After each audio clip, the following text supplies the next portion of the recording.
So today we'll start with module 2.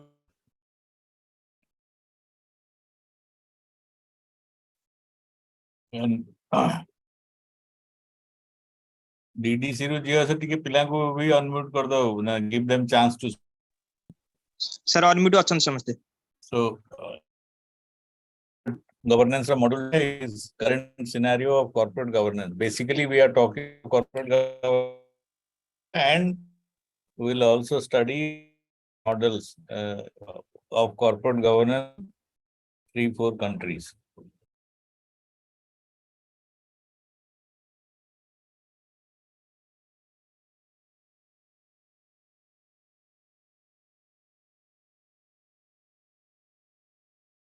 Some issue with the network, but bear with that. Whatever is, I will try to manage it. If light comes, it is okay. Otherwise,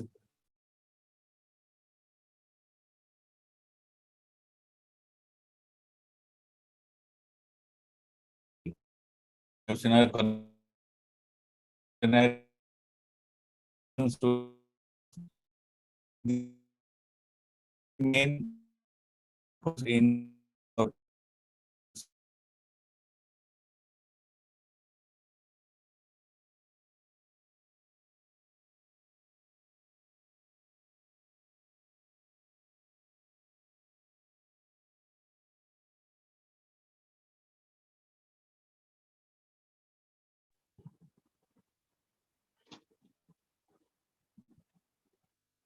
Your voice is not clear, sir. The voice is breaking now. Sir कटी गले. Sir नांदी. Both है.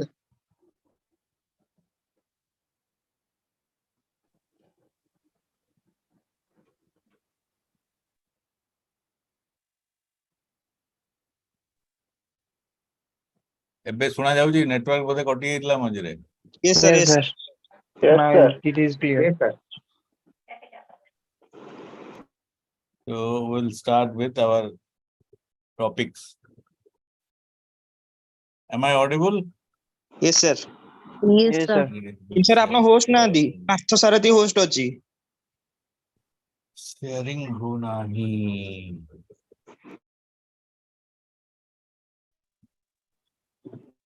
पार्थ सारथी sir को host कर दे.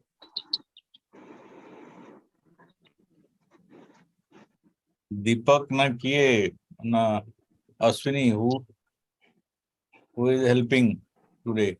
Sir Deepak sir नांदी. Deepak sir. Who is helping today? Sir, I actually don't know the settings to do that. Sharing but I'm enable checking. करो. But I'm checking to do that.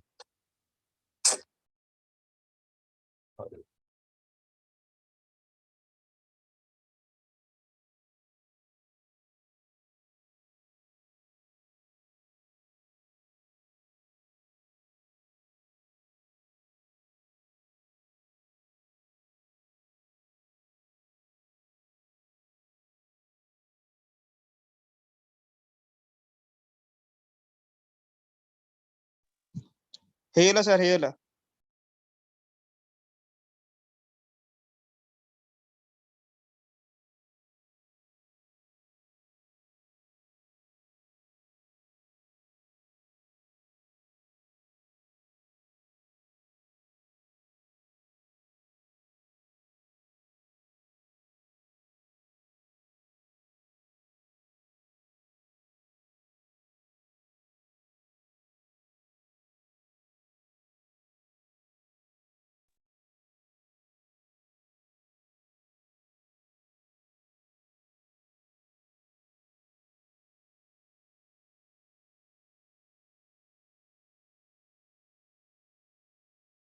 Now you can hear me and Yes, see sir. the screen. Yes, sir.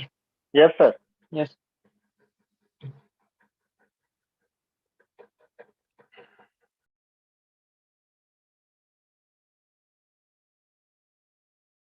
Can you hear me?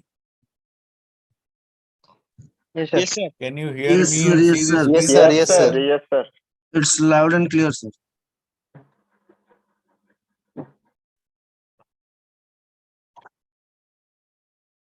Please respond through chat. If you can hear me, please respond through chat. Okay. So let's start. I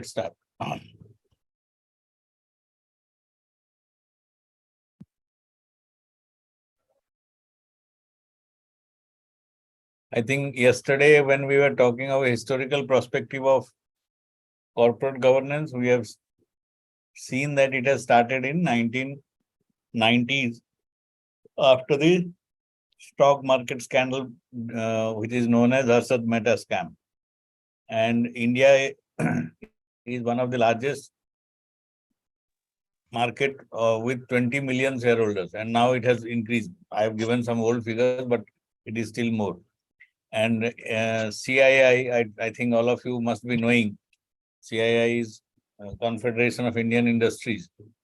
They set up a national task force in 1996 to formulate corporate governance guidelines, policies, or what is the template for corporate governance to be followed in India. And the task force gave its presentation in April 1997. Okay. And the institutions guiding corporate governance in India are Companies Act is not institution, but this is the law which is brought in by Ministry of Corporate Affairs, Government of India. But this is one of the cornerstone of CG in India, and it regulates the provisions of board constitution, the powers of directors, and how many meetings, who can handle, what are the committees, all that is very elaborate, and it covers many things. And it also gives the penalties if something is not followed or deviated. Then next is SEBI, Securities and Exchange Board of India, which is through an act of parliament has been in force. It was started in 1988, but this act came in 1991-92. And it's a autonomous body, not under Government of India. It's a autonomous body, though the chairman of SEBI is appointed by the government. Then accounting standard issued by ICAI, Institute of Chartered Accountants of India, because auditor is another milestone or cornerstone of Indian corporate governance, and auditor has to be a certified chartered accountant from ICAI. And ICAI has accounting standards, issued accounting standard, which is to be followed by all Indian companies. And this accounting standard keeps on changing from time to time and gets updated considering problems in various areas, which comes out during reporting, and also for to accommodate changes in international practices and law. US GAAP, GAP, you must have heard. US GAAP is one such accounting standard which is mostly covered in worldwide, and if you are getting listed at foreign stock exchange, it is generally preferable that you should comply with your financial statements should comply with the US GAAP policy. So similarly, our accounting policy more or less tries to map US GAAP. Then there is a agreement called LODR, listing agreement in the stock exchange. Any company which is listed in a stock exchange has to sign this agreement, and anyone who is asking for a listing in stock exchange will have to have certain provisions and comply with various provisions as per company law, and there are some specific requirements also for stock exchange. So this is another point on which corporate governance rests upon. Then secretarial standard means company secretary. Company secretary is the prime mover of all activities relating to corporate governance in a company. He is the complying officer, you can say. He is the one who is a conscience keeper. He will help the company to meet all the corporate governance standards in India. And nowadays, chartered accountants, or who are the auditors and the company secretaries, they are made responsible and liable. Their license can be barred. They can be punished also if they do something wrong for a company. So they will lose their professional practicing rights if they commit mistakes. So these are the 5 things on which corporate governance in India rests. Next point is obligations to investors, then employees, then customers and managers. What is the company's obligation to an investor? The investor will generally will expect to receive a reasonable dividend on the investment it has made, and it will also expect that the share market or the shares of all the company in which he or she holds the share also grows, so that he can make money. Actually, people go to share market. It is not a way of investment. It's basically they want to earn more money on whatever they are investing. And nowadays, actually, with bank deposit rates coming very low, people are also preferring to invest in shares, because in some cases you may gain even 50, 60, 100% gain over a period of time. So if you buy a good share, there is a possibility that you will have better gain. Just a minute, please.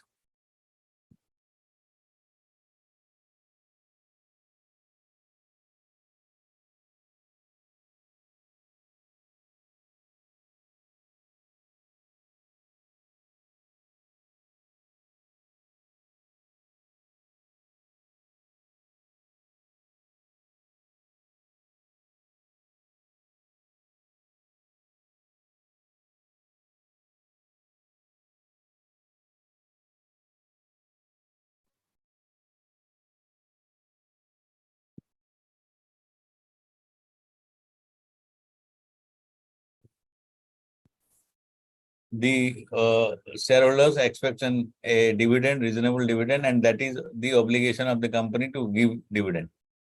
Then protection of assets. But you must be knowing, in India, the shareholder has to approve the rate of dividend which the board or the company will propose. Without shareholders' approval in the AGM, the rates cannot be decided.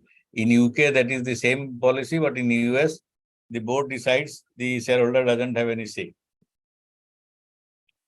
Okay, but all these decisions are based on 51% voting. So whosoever has majority share can decide. Then next is protection of assets. Actually, the money of the shareholder goes into building of assets. Should also go into building of assets. It should not be invested in revenue expenditure. It should be for capital expenditure. Because if money is invested in capital market only, then the money is secure. If it is spent on revenue items, then there is no security of it. So that is why, and if once the money is invested in an asset, the asset should be protected by the company, because that is where the money of the shareholder lies. And in case of liquidation or the company not performing well, with assets only they can get back some money. If the company doesn't have proper assets, the investors will get nothing. Next is information. All the information on balance sheet and finance, even other risk policies, management policies, environmental issues, all that is to be shared with the investor transparently and seamlessly. That is also obligation, and that obligations corporate governance mechanism gives or wants the company to oblige the customer that way. That obligation comes by adopting corporate governance mechanism. Next is obligation towards customer. We all are customers in some way to some product or many products, and we all know what is our requirement, our expectation from a product. So that is the obligation of the company under corporate governance to a customer. So first is good and services of right quality at the right price and at the right time. In India, you must have seen that when you go to purchase an item, you are treated very well. But once there is some issue and you are running for servicing of it, after sale service is very poor. Nowadays, it has improved to some extent, but still it has to come a long way. It was never imaginable, except for shops where you have personal relation. It was never imaginable in India before Amazon came in, that suppose you order one thing and you don't get, or you don't like after you see it, you have every right to return it and no questions will be asked. That is one of the biggest, if to my knowledge or my uh, opinion, this is one of the biggest change Amazon or online shopping has brought in India. Otherwise, if you buy one, then you are gone. After that, whatever problem is there, it is your problem. So that is another area where the customer has to be obliged. And the company should not indulge in unfair practices such as black marketing, hoarding, adulteration, etc. and etc. to provide prompt and courteous service to customers. So I can give you an example. Some months back, one of the AC got it didn't function. When it was old and it stopped working, so I had to change it. I bought one on online. The price was very competitive. Not a single shop was giving me that price. So I bought online. Things came in time, but the agency which has to install that AC, because first installation, if I get it done through some private party, my warranty will get affected. Somebody says no sound. Subrat Kaur, you are not able to hear me? It's clear, it's clear.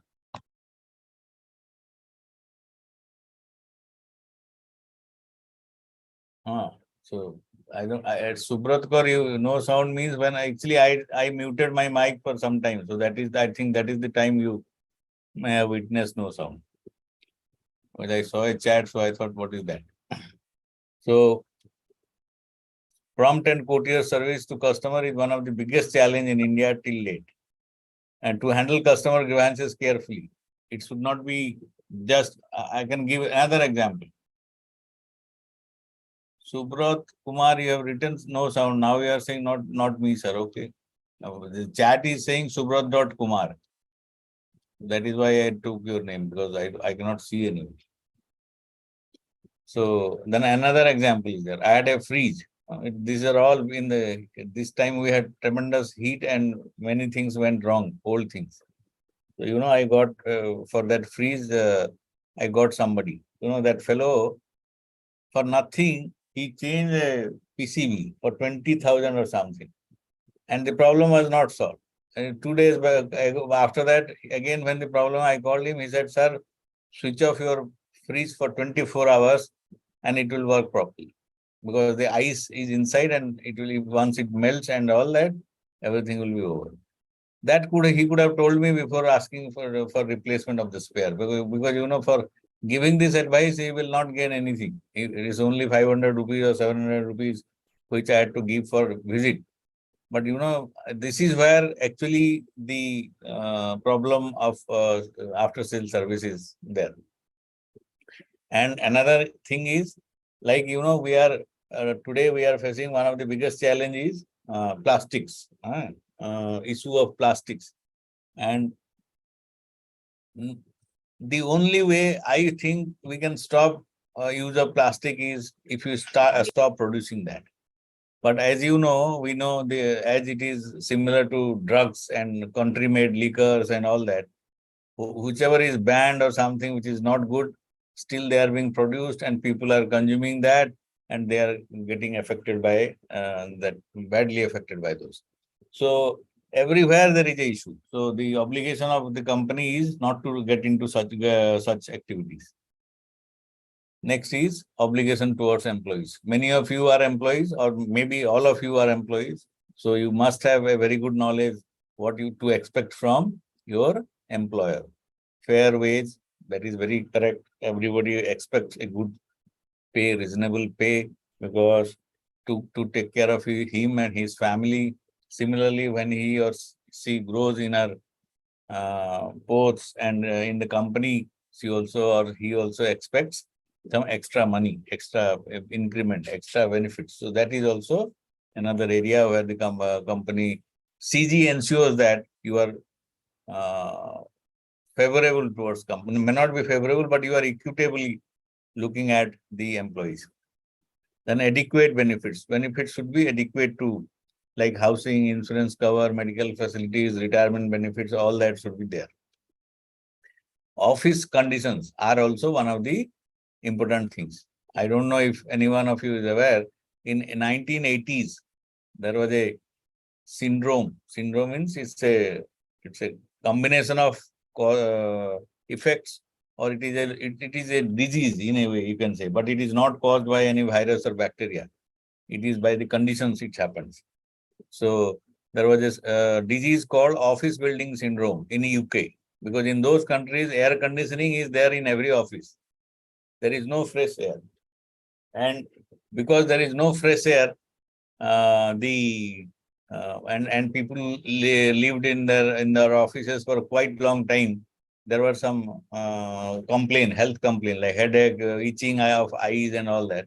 And that was diagnosed as office building syndrome. And from there on, efforts are being made to make office buildings more workable, habitable. So that is another obligation the company has towards its employees. Opportunity for growth. Business should give their employees opportunity to develop their capabilities through training and education.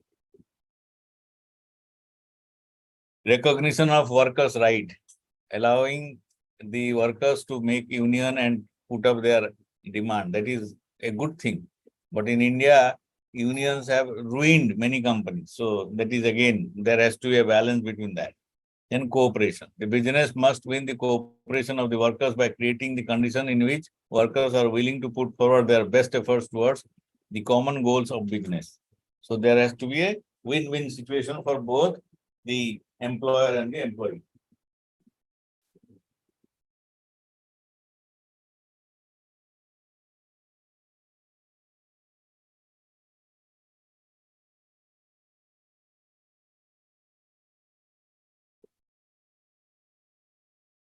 Obligations towards supplier. Many companies I have seen and worked with, they really do not care about the supplier. They will order the material, they will use it.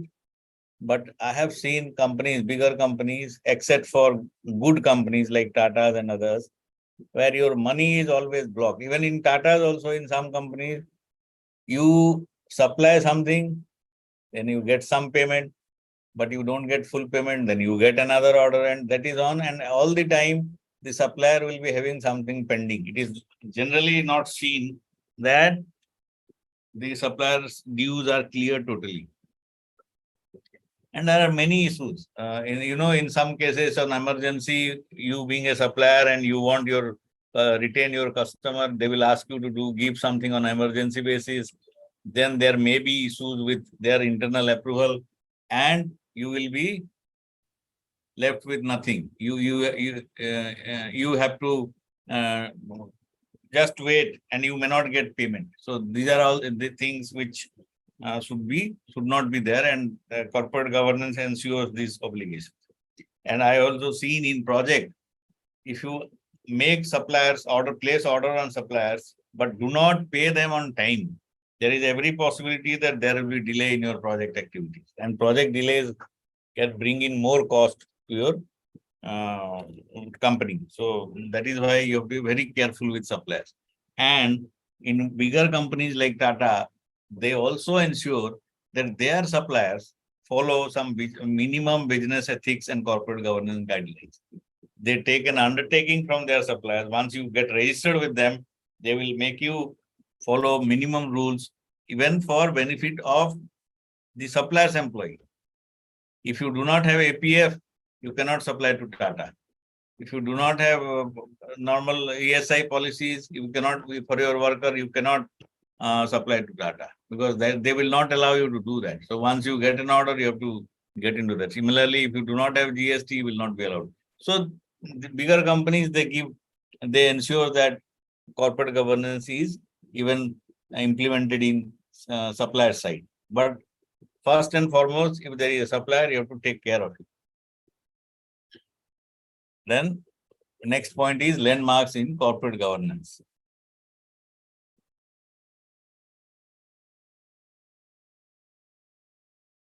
In US, the first law, one law, it came up in 1977, the Foreign and Corrupt Practices Act, that contained specific provisions regarding the establishment, maintenance, and review of system of internal control. Internal control in the company to control the day-to-day work.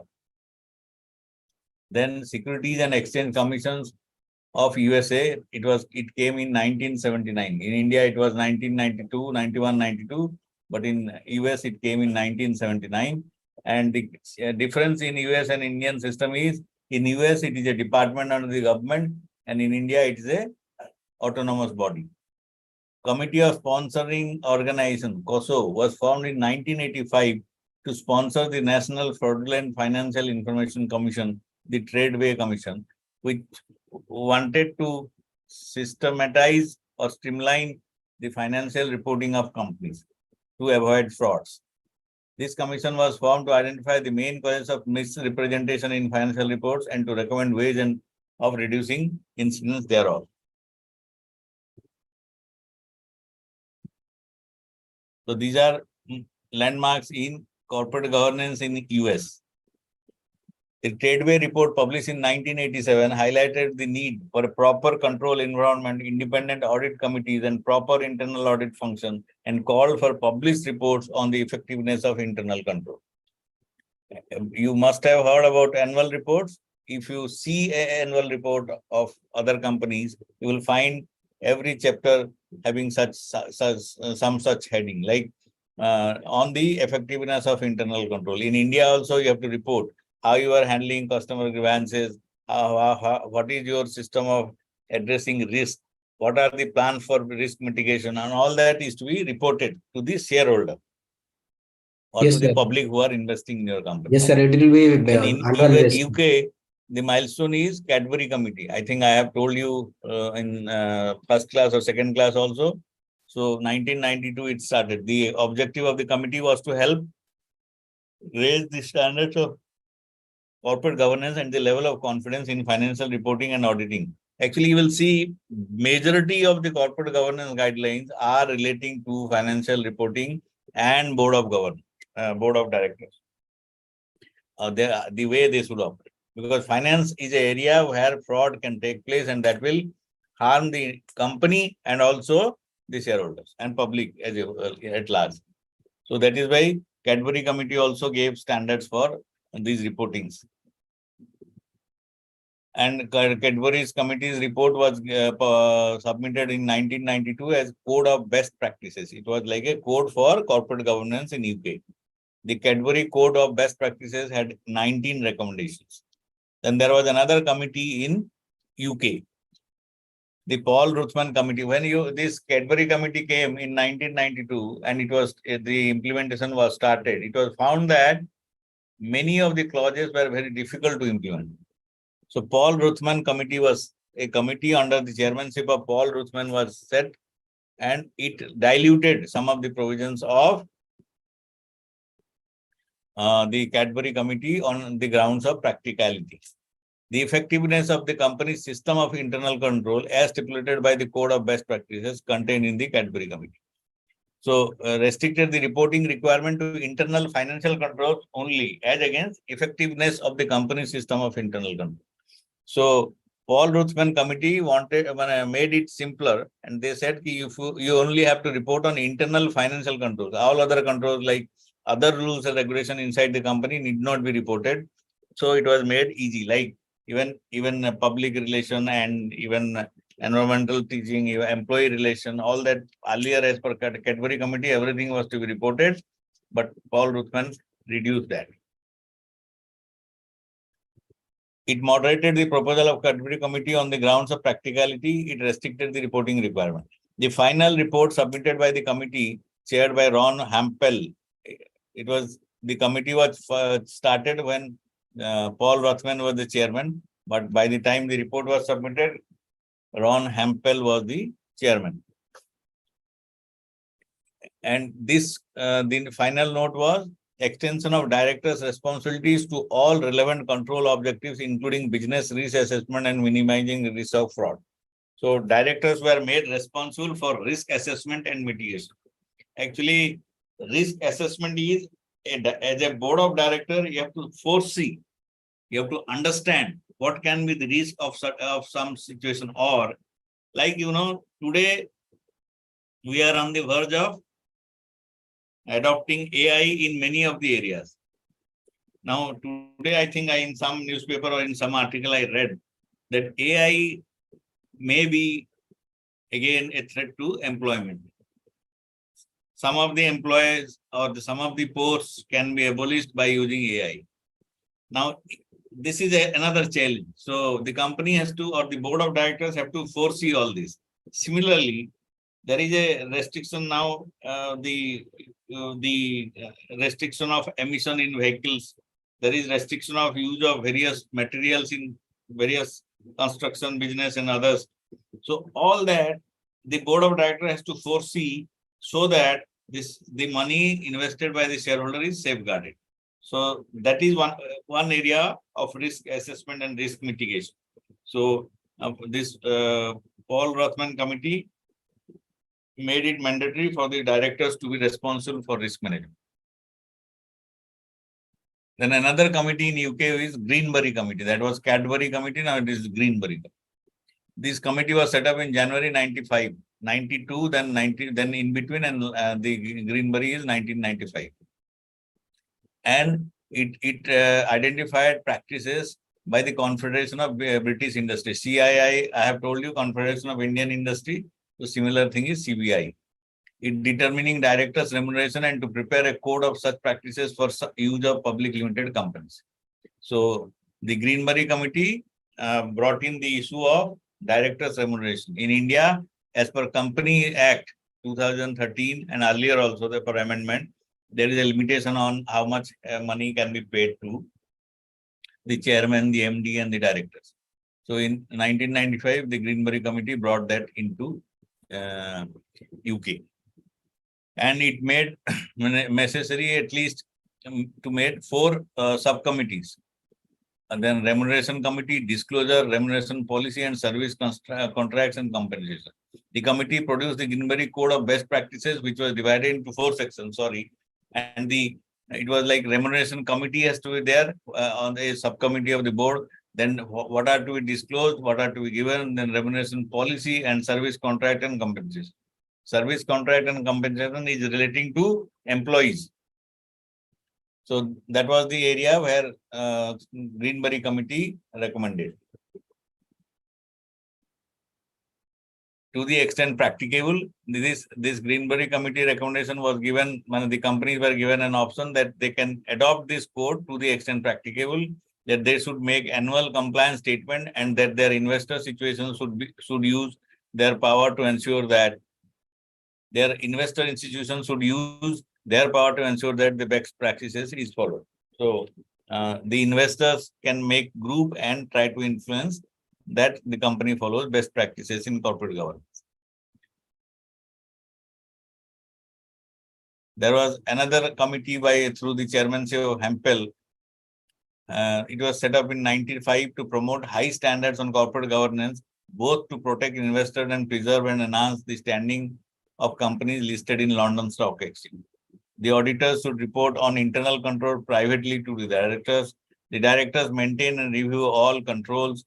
Companies should time to time review their need for internal audit function and control. All the recommendations were consolidated into combined code on corporate governance in 1998, resulted in major changes in the area of corporate governance in UK. So this is one of the big milestone or landmark in UK corporate governance. Now we will come to various models. Okay, so first is Anglo-American model. What do you mean when we use a word Anglo? Can somebody tell me? American, you are aware, but what is Anglo-American model?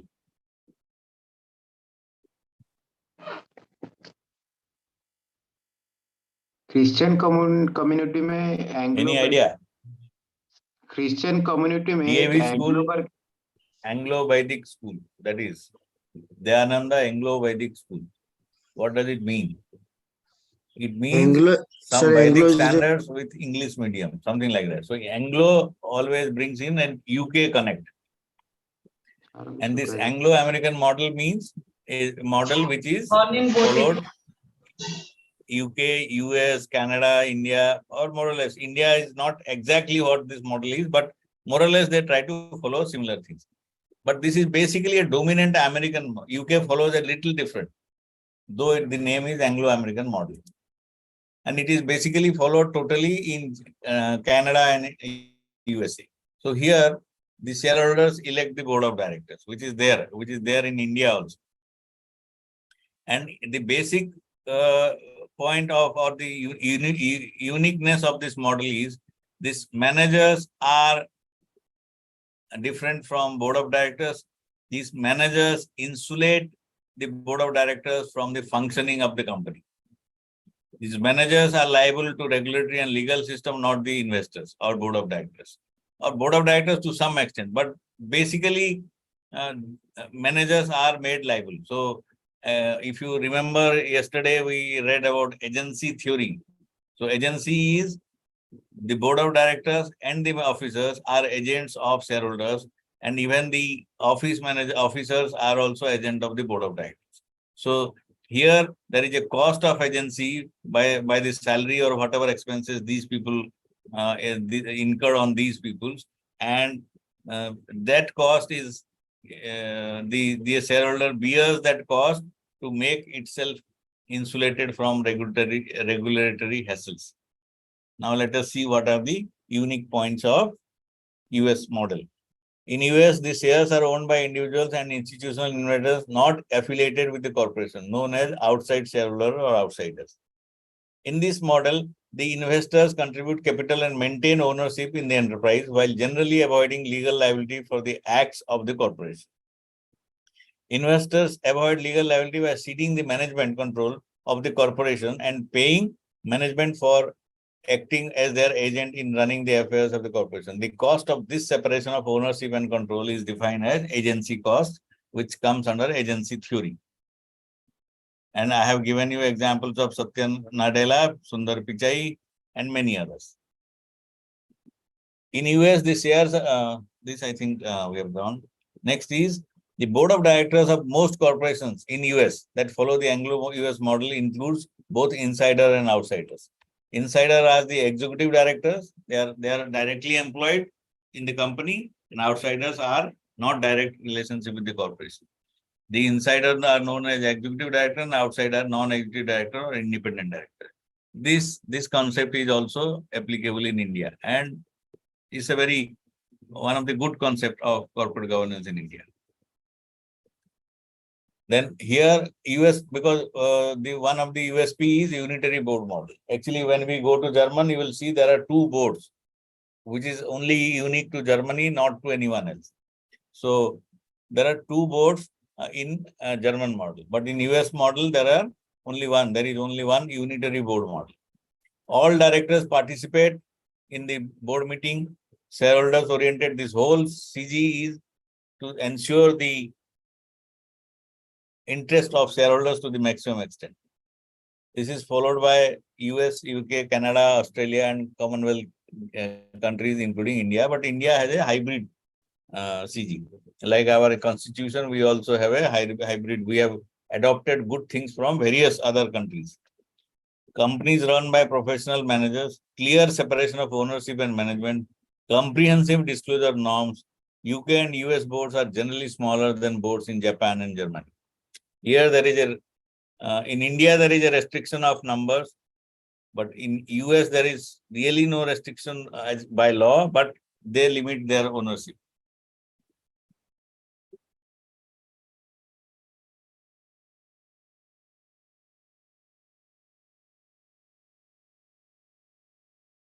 I have told you this as a landmark in corporate governance in the USA system. So this is Securities and Exchange Commission, a government agency regulates the securities industry and related activities.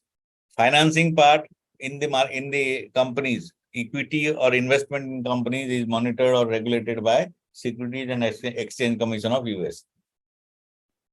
US corporations are registered and incorporated in a particular state and have to follow the respective state law for their rights and responsibilities. Unlike India, where registration is central, any company, the registration number will include a code for the state in which you are getting registered, but the law company act is same for every company all throughout India. The state cannot have any law on companies' formation and all.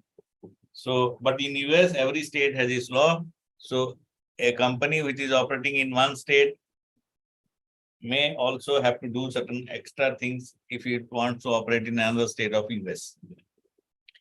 The regulatory framework of corporate governance in the UK is established in Parliamentary Act. Okay, like India, SEBI, but in US it's a department. The stock market is run by rules established by the Securities and Investment Board in UK, not in US. USA, SEC is the, and in UK, the Securities and Exchange Board is a self-regulatory body like in India. The two routine corporate actions requiring shareholders' approval under the Anglo-US model are elections of directors and appointment of auditors.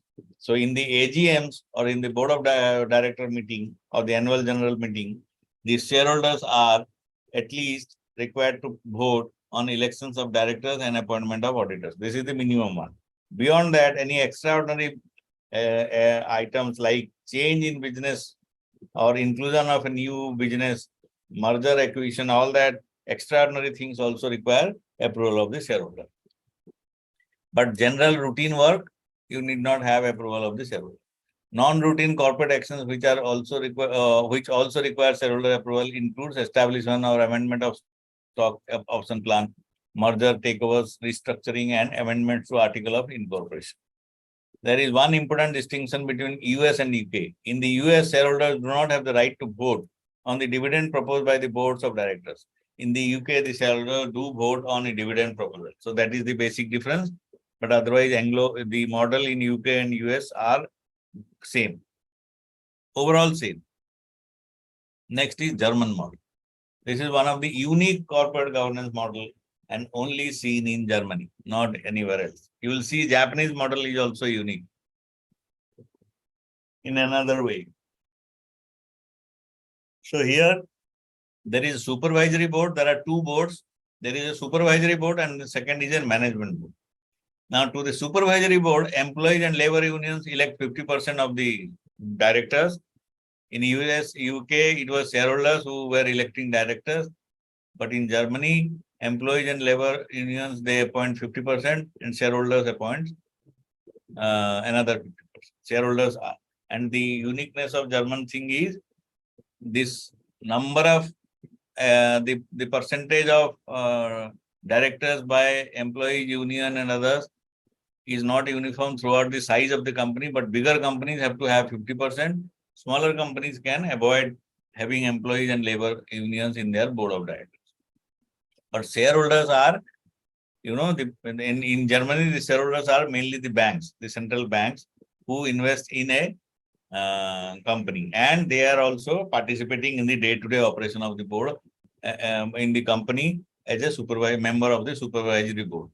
Now, the supervisory board appoints a management board, which looks after the exact work. Supervisory board is a board which meets sometime in very few times in a year and oversees the result of management by the board, the lower board. But management board is the real board which looks after the day-to-day affair. Now, what are the USPs? The German corporate governance model differs significantly from both US and Anglo-US and Japanese model. Banks hold long-term stake in German corporation, and as in Japan, bank representatives are elected to German boards. This representation is constant, unlike the situation in Japan, where bank representatives are elected to a corporate board only in times of financial distress of the company. So in Germany, 50% or whatever the bank's representation is always there in the board. Every time the bank's representative will be there. They may change depending on the retirement or whatever, but bank will have its directors in the board. Germany's 3 largest universal banks that provide a multiplicity of service, play a major role. Any one of you is aware of universal bank, or can you name a bank in India which is a universal bank? Bandhan, State Bank of India. Bandhan, State Bank of India. RBI. Any understanding of what is an universal bank? Okay. The question can be whether you consider State Bank of India as a universal bank for India.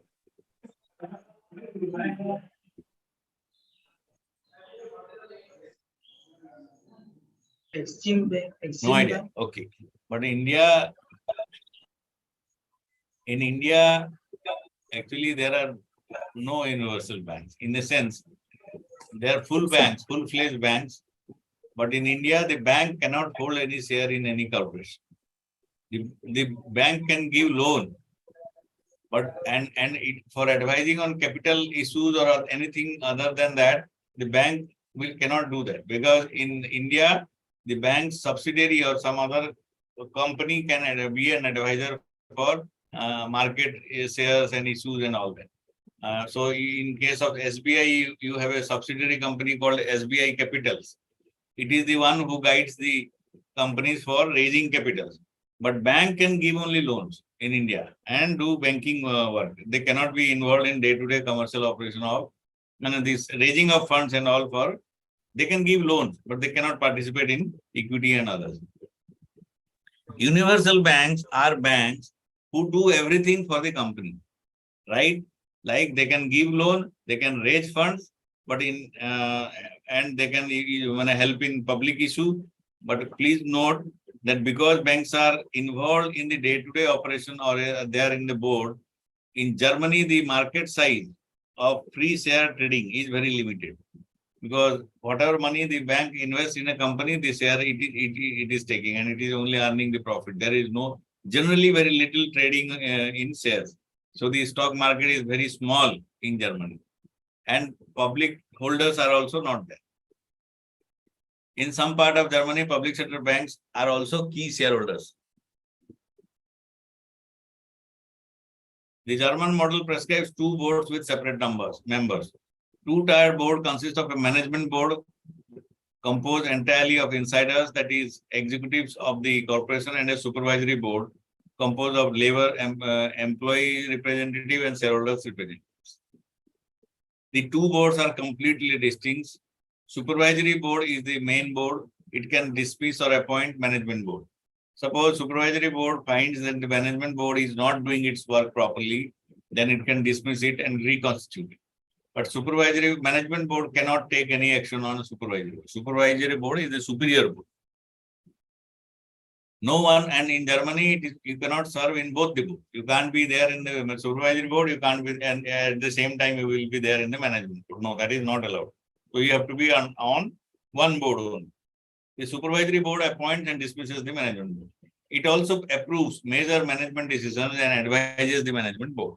So for day-to-day operation, the management board will prepare a proposal. We make a budget and put up to the board. Similarly, they will make the proposal, do everything and put up to the supervisory board. Once the supervisory board approves, then the management board can act. Otherwise, management board cannot act. And the supervisory board usually meets once a month in Germany. In India, it is the board of directors should meet at least 4 times. And there should not be a gap of 120 days between 2 board meetings. You can have more meetings, but minimum is 4 times. Every quarter, 1 board meeting. But in Germany, it is once in a month. In India also, boards meet very frequently. And there are generally once in a month nowadays, because bigger companies, they need board's intervention in many areas. So there is always board meetings. The management board is responsible for daily management of the company. The size of supervisory board is set by law and cannot be changed by shareholders. So German law The Companies Act in Germany decides what will be the size of board. Voting rights restrictions are legal. These limits a shareholder to vote to voting a certain percentage of the corporation's total share capital, regardless of share ownership position. So, if you have suppose one of the banker have certain 100% share or major share, it doesn't mean that they will be having extra voting power. There is a limitation of voting power. In India, the more percentage of share you have decides your voting power. Now, for every share, you get one vote. So, 51% share, whosoever can control the board in India. But there, if you have shares, if you have 51% share, but it is not necessarily that you will be able to control or you will have similar voting rights. So, others may also have voting rights. The percentage of foreign ownership of German equity is significant. Foreign ownership is also there. People are investing in Germany. This factor is slowly changing the German model as foreign investors bring in their models. As I was telling, any multinational company which comes to your country will also bring in some culture from its country or its own background. So that is where Germany is also getting affected by globalization. The globalization of capital markets is also forcing German corporations to change their ways. Most German corporations have traditionally preferred bank financing over equity financing. As a result, German stock market capitalization is small in relation to the size of German economy.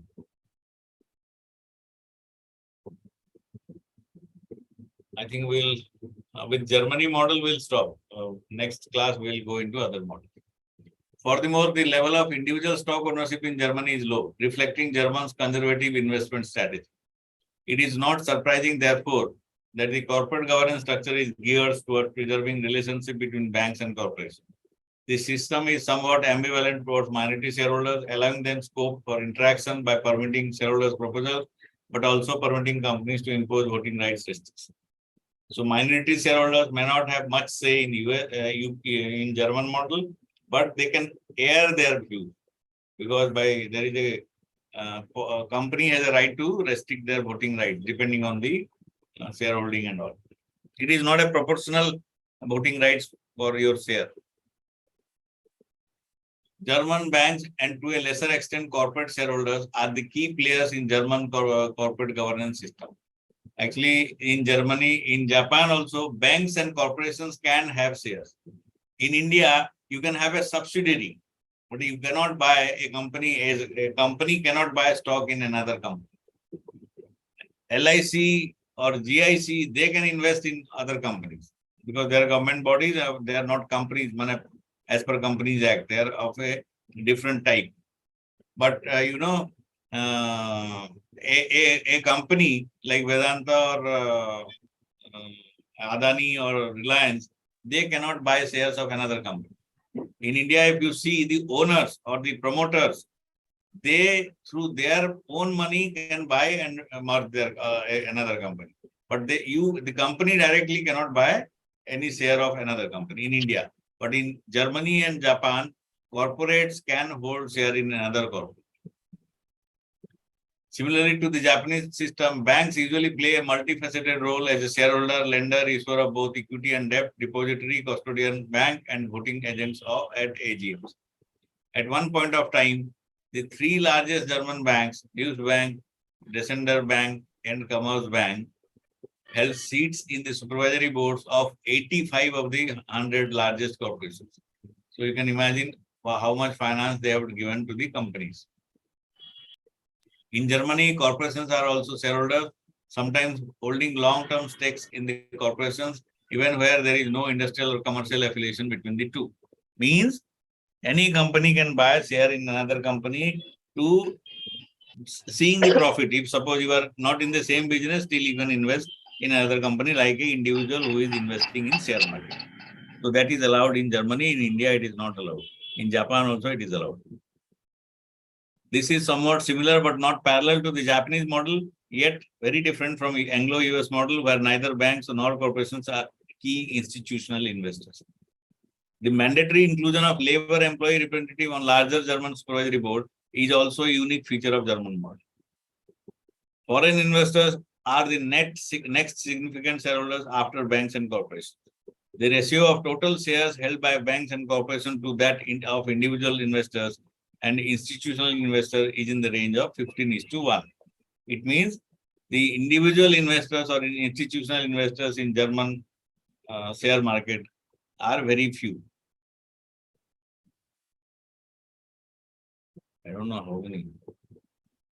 So we'll stop at this because we'll start next sir, I class have a from slide question. 31. Because there Sir, are I still have a more Please slides. I go thought slide 25. German model will be finished.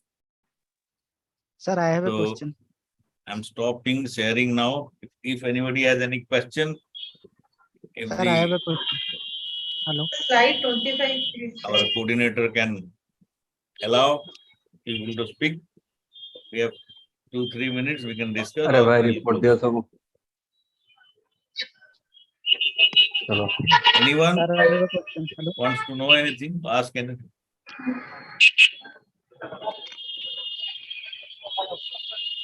Sir, can you please show slide 25?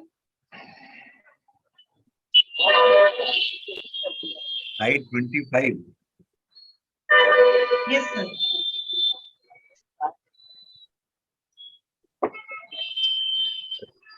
I have to share it.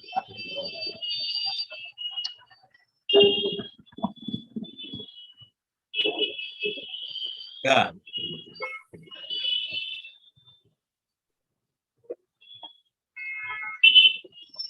What do you want to write something? Sir, I want to take a screenshot. Please, Sir, I have a question. Hello.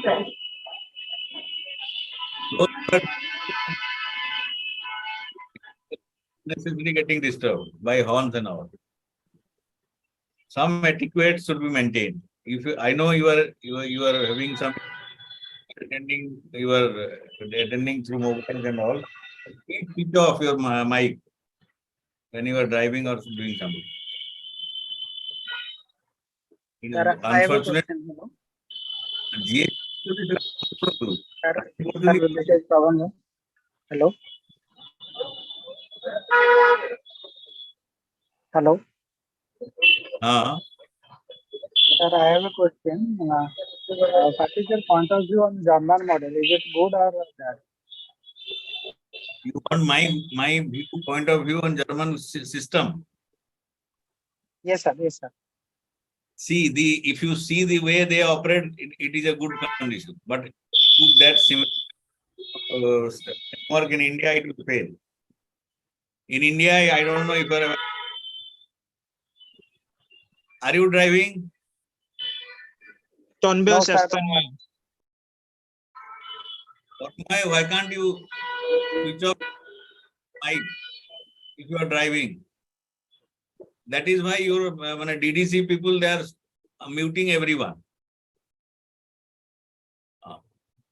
Now, see, in Germany, the issue is like that. Okay, there that system works very well. So in India, if we know, we are not, we cannot do that. So I think the next teacher may have come. So we'll stop. We'll discuss next class. Okay. Thank you.